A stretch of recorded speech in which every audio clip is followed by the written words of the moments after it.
सर्वधर्म समभाव। मन्दिरको घन्टीले सोध्यो मस्जिदको अजानसँग मेरो दुश्मनी कहाँ छ। मन्दिरको घन्टीले सोध्यो मस्जिदको अजानसँग मेरो दुश्मनी कहाँ छ। गुम्बाको प्रार्थनाले मुस्कुराउँदै भन्यो मानिसको मनमै त युद्ध छ। ईश्वरको घरमा त कहिल्यै थिएन। नदीले पानी छुट्याउँदैन, हावाले सासको धर्म सोध्दैन, घामले उज्यालो बाँड्दा जातको सूची पल्टाउँदैन, जुनले रातभरि आस्थाको परिचय खोज्दैन। तर मानिस आफ्नै छायासँग डराएर आफ्नै भाइसँग टाढिन्छ।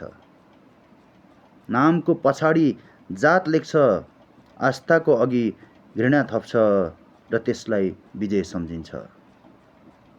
ढुङ्गाले मन्दिर पनि बन्छ, ढुङ्गाले मन्दिर पनि बन्छ, मस्जिद पनि बन्छ, गुम्बा पनि बन्छ, चर्च पनि बन्छ।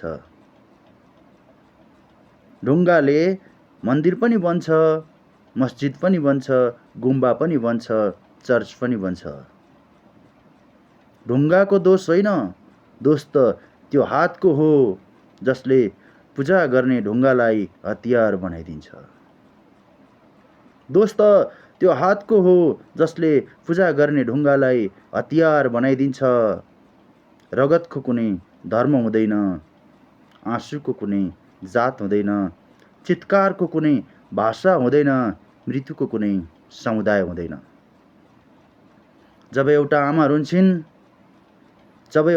आमा रुन्छिन् त्यो पीडा सबै धर्मभन्दा ठुलो हुन्छ। जब एउटी आमा रुन्छिन् त्यो पीडा सबै धर्मभन्दा ठुलो हुन्छ।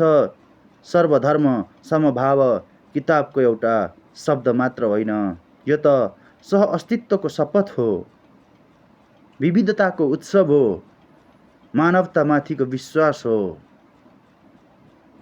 देश तब बलियो बन्छ जब मन्दिरको घन्टी र मस्जिदको अजान एक अर्काको आवाजलाई सम्मान गर्छन्।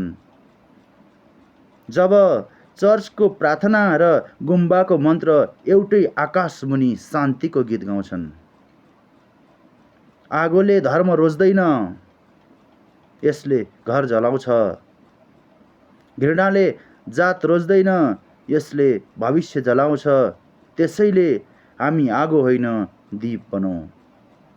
कसैको आस्था भत्काएर आफ्नो विश्वास कहिल्यै उभिँदैन। कसैको आस्था भत्काएर आफ्नो विश्वास कहिल्यै उभिँदैन। कसैको सम्मान खोसेर आफ्नो गौरव कहिल्यै बढ्दैन। आऊ मन्दिरमा बज्ने घन्टी, मस्जिदमा गुन्जिने अजान, गुम्बामा गुन्जिने मन्त्र, चर्चमा उठ्ने प्रार्थना, यी सबैलाई एउटै धुन बनाऊ। मन्दिरमा बज्ने घन्टी, मस्जिदमा गुन्जिने अजान, गुम्बामा गुन्जिने मन्त्र र चर्चमा उठ्ने प्रार्थना, यी सबैलाई एउटै धुन बनाऊ। किनकि अन्तिम सत्य एउटै हो, मानिस हुनु सबैभन्दा ठुलो धर्म हो।